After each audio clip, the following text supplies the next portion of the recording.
इस वक्त कोरोना का कहर 3 गुना बढ़ चुका है और सवाल एक ही पूछा जा रहा है कि क्या अब लॉकडाउन लगना तय है। मैं आपको बताने वाली हूं कि कैसे ये जो नया वेरिएंट है उसमें वैक्सीन भी फेल हो गई है और ये नया वेरिएंट खतरनाक तरीके से फैल रहा है। रिमझिम के 5 पॉइंट्स में देखिए 3 गुना कैसे बढ़ गए कोरोना केसेस और अब क्या लॉकडाउन लगना तय है। दूसरा देखिए वैक्सीन फेल क्यों हो गई है और कैसे ये खतरनाक और नया वेरिएंट फैल रहा है। तीसरा है किन लोगों पर सबसे ज्यादा असर हो रहा है, एक स्टडी सामने आई है वो आपको जान लेना है। चौथा देखिए सरकार का नई एडवाइजरी से यू टर्न क्यों ले लिया गया और पांचवा है कैसे दुनिया में फैल चुका है कोरोना का कहर। नमस्ते, मेरा नाम रिमझिम जेठानी है। आप रिमझिम के 5 पॉइंट्स देख रहे हैं। सबसे पहले आप देखिए कि कैसे एक हफ्ते में ही 3 गुना कोरोना वायरस के केसेस बढ़ गए हैं। मैं आपको आंकड़ा बता देती हूं। आज 28 मई है, 1200 एक्टिव केसेस हैं और 12 मौतें हो चुकी हैं। यही आप 19 मई ले लीजिए, एक हफ्ते पहले सिर्फ 300 मतलब आप देख लीजिए 250 केसेस थे, 250 एक्टिव केसेस थे, लेकिन एक हफ्ते में ही 1200 पार चले गए हैं। यानी एक हफ्ते में 900 से ज्यादा नए केसेस जुड़ चुके हैं। केरल, महाराष्ट्र, यूपी समेत हर जगह केसेस बढ़ रहे हैं। केरल में सबसे ज्यादा है, महाराष्ट्र में दूसरे नंबर पर है, यूपी, दिल्ली, हर जगह केसेस बढ़ रहे हैं। अभी जब प्रधानमंत्री मोदी यूपी जाएंगे तो भाई उनके आसपास जितने भी लोग होंगे कानपुर में उनका कोरोना टेस्टिंग होगा। तो इस तरीके से अब वापस से ये जो डर है वो वापस आ चुका है। देश में कोरोना के 4 वेरिएंट मौजूद हैं। उन 4 वेरिएंट के नाम हैं LF.7, XFG, JN.1 और NB.1.81। JN.1 अन्य वेरिएंट की तुलना में ज्यादा आसानी से फैल रहा है और अभी सबसे ज्यादा यही फैल रहा है, ये जो नया वेरिएंट है। इसलिए वैक्सीन भी फेल हो गई है। पिरोला भी नाम इसे कहा जाता है, इस जो वेरिएंट का नाम है पिरोला भी है और ये इम्यूनिटी को कमजोर कर देता है, इसलिए खतरनाक बताया जा रहा है। इसके 11 लक्षण हैं: सिरदर्द, बुखार, सूखी खांसी, आंखों में जलन, स्वाद या गंध ना आना, टेस्ट या स्मेल ना आना, गले में खराश, नाक बहना। फिर देखिए, और ये कहीं ना कहीं देखिए जो पिछली बार भी जो लक्षण थे वो सेम ही हैं: थकान, मसल पेन, दस्त, उल्टी। और ये सबसे ज्यादा संक्रामक माना जा रहा है, सबसे ज्यादा तेजी से फैलता है। और वैसे तो जितने भी ऑफिशियल्स हैं, जितने भी WHO के अधिकारी हैं, उन्होंने कहा है ज्यादा टेंशन लेने वाली बात नहीं है, बस सतर्क रहने की जरूरत है। जिन्होंने कोविड वैक्सीन लगाई है वो भी नहीं बचे। मतलब आप सोच रहे हैं कि अगर आपने कोविड वैक्सीन लगा दी है तो ये वेरिएंट आपको कोई भी इफेक्ट नहीं कर सकता, ऐसा नहीं है। जिनको वैक्सीन जिन्होंने लगाई थी उनको भी कोरोना वायरस हो गया और ये नया वेरिएंट उनका संक्रमित हो गए हैं। कोविड से ठीक हो चुके लोग भी संक्रमित हो रहे हैं। तो अभी सब कुछ फेल है इसके आगे। कोविड-19 की शुरुआती लहरों जितना घातक नहीं है, लेकिन again you have to be alert. Droplets, direct contact, चीज़ों की सतह, हवा में मौजूदगी, पहले जैसे फैलता था कोविड-19 वैसे ही फैल रहा है। चाहे वो किसी ने खांस दिया, आपने कोई सरफेस टच कर दिया, इस तरीके से आपने सैनिटाइजर का इस्तेमाल नहीं किया। और ये जो JN.1 और LF.7 है, इसका आरओ यानी ये एक जना कितने लोगों को संक्रमित कर सकता है उसे कहते हैं आरओ। तो ये जो नया वेरिएंट है, 2 नए वेरिएंट है, उसका आरओ है 4 से 6 के बीच में और जो कोविड-19 है उसका आरओ था 2 से 4 के बीच में। इससे एक बात क्लियर हो जाती है कि कोविड-19 की जो तेजी थी फैलने की वो कम थी, लेकिन ये जो नया वेरिएंट आया है वो तेजी से फैल रहा है। कोविड-19 के मुकाबले JN.1 50 से 70% ज्यादा संक्रामक है और ज्यादा तेजी से फैल रहा है। NB.8.1 और XFG का आरओ 5 से 7 है, यानी इससे भी ज्यादा, JN.1 से भी ज्यादा ये NB.1 मतलब ये जो नए वेरिएंट्स है वो तेजी से फैल रहे हैं। और देखिए किन लोगों पर सबसे ज्यादा असर कर रहा है।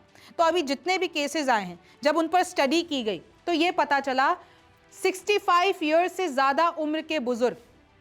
इसके 2 कारण हैं। एक तो जब उम्र बढ़ती है तो उसके साथ इम्यून सिस्टम कमजोर हो जाता है और ये जो नया वेरिएंट है उन लोगों पर ही अटैक कर रहा है जिनकी इम्यूनिटी कम है, या तो फिर शुगर की बीमारी है, दिल की बीमारी है, हाई ब्लड प्रेशर है, इन लोगों को भी हो जा रहा है।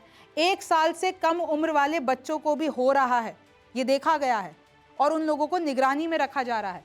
कमजोर इम्यूनिटी वाले हर उम्र के लोग को ये वेरिएंट अटैक कर सकता है। अगर आपकी इम्यूनिटी कम है तो आपको ये अटैक कर सकता है। ज़्यादा सफ़र करने वाले, जो लोग ज़्यादा घूमते हैं और अभी जो विदेशी यात्रा कर कर आए हैं या उनके लोगों के संपर्क में आए हैं, ज़्यादा ट्रैवल कर रहे हैं, उनको हो रहा है। जिन्होंने पूरा वैक्सीनेशन नहीं कराया। ये बात ज़रूर है कि जिन्होंने वैक्सीन कराया उनको भी हो गया, लेकिन भाई खतरा तो कम होता ही है ना अगर वैक्सीनेशन कराया है। तो जिन्होंने वैक्सीनेशन नहीं कराया है उनको भी हो जा रहा है। अब अगली खबर यह है कि कैसे गवर्नमेंट ने एक कोविड एडवाइजरी निकाली 24 मई को और 3 दिन में ही उसको वापस ले लिया। ऐसा क्यों किया भाई? देखिए क्या हुआ, आंध्र प्रदेश में कोविड-19 से रिलेटेड एक एडवाइजरी निकलती है और सरकार उसको 3 दिनों में वापस ले लेती है। उस एडवाइजरी में ये होता है, मई 24 को जो निकली, कि भाई कोई भी प्रेयर मीटिंग्स नहीं करो, भीड़ में जाने से बचो, कोई भी पब्लिक इवेंट नहीं करेगा और अगर कहीं जाएगा तो मास्क लगा के जाएगा। चाहे केरला, तमिलनाडु, महाराष्ट्र में आपको पता है कितने सारे केसेस आ गए थे, आंध्र प्रदेश में ये एडवाइजरी निकली और जबकि आंध्र प्रदेश में इतने केसेस नहीं थे, फिर भी ये जब एडवाइजरी निकली कि पॉसिबल आउटब्रेक हो सकता है, मेडिकल और हेल्थ ऑफिसर्स को बोला गया कि सोशल गैदरिंग्स मत करने दो, चाहे वो प्रेयर्स हो गया, चाहे वो फंक्शन हो गया, पार्टी हो गया। फिर उसके बाद एल्डरली पीपल, जो बुजुर्ग लोग हैं, उनको घर में रखो। तो ये सब निकला, लेकिन उसके बाद 3 दिनों में ही हेल्थ कमिश्नर जी वीरापांडियन ने बोल दिया कि नहीं, हम इसको विड्रॉ कर रहे हैं, इसमें कुछ और चेंजेस हैं, कुछ और हमको डिस्कशन करना है, तो हम इसको वापस ले रहे हैं। तो इसलिए वो एडवाइजरी जारी करके वापस ले ली गई। तो इस तरीके से एक कहीं ना कहीं कंट्रोवर्सी हो गई कि आखिरकार विपक्ष ने भी सवाल उठाए कि ऐसा क्यों किया गया। नो ऑफिशियल कम्युनिकेशन और एडवाइजरी फ्रॉम द सेंटर। फिर आंध्र प्रदेश की सरकार ने क्लियर किया कि सेंटर की तरफ से कोई भी एडवाइजरी नहीं आई है, कोई रिस्ट्रिक्शन नहीं आई है कोविड-19 के लिए, और हम बता देना चाहते हैं कि हाँ कुछ केसेस आए हैं, लेकिन ऐसी कोई भी बाउंडेशन हमने अभी तक नहीं लगाई है। इनफैक्ट हॉस्पिटल्स को बोल दिया गया था कि अपने टेस्टिंग किट तैयार रखो, ऑक्सीजन तैयार रखो, दवाएं तैयार रखो, पीपी किट्स तैयार रखो, N95 मास्क तैयार रखो, आइसोलेशन रूम बना दो।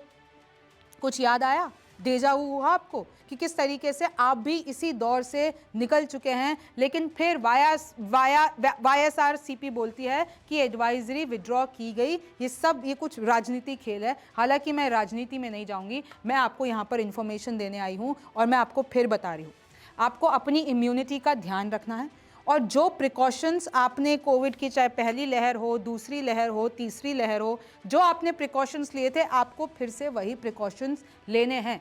और एक्सपर्ट्स चीख चीख के ये कह रहे हैं कि आप ज़्यादा पैनिक नहीं करेंगे क्योंकि अभी इतना खतरा नहीं है। लेकिन अगर आप विदेश की बात कर लेते हैं, Covid is back in a big way. Over 350 people are dying from the coronavirus in the US each week. हर हफ्ते अमेरिका में 350 मौतें हो रही हैं। CDS का ये डेटा आया है कि 350 मौतें हो रही हैं कोविड से हर हफ्ते। तो अमेरिका में तो हालत बहुत ख़राब है। इससे भी ज़्यादा ख़राब हालत हांगकांग, आप थाईलैंड ले लीजिए, आप सिंगापुर ले लीजिए, इन जगहों पर कोरोना इस वक्त, और हज़ारों में 50,000 से ज़्यादा केसेस हैं थाईलैंड में। तो ये फिर से देखिए इस इलाके में फैलता जा रहा है। इसी बीच देखिए सोशल मीडिया पर एक नया पैनिक क्रिएट हो गया है। लोग बाबा वांगा की भविष्यवाणी उठाकर ले आए हैं। अब आपको पता है बाबा वांगा का आपने बहुत बार नाम सुना होगा। एक ये जापानीज मांगा आर्टिस्ट हैं रियो तात्सुकी, और बार बार कुछ भी ऐसा नेचुरल क्राइसिस होती है तो इनकी भविष्यवाणी आ जाती है।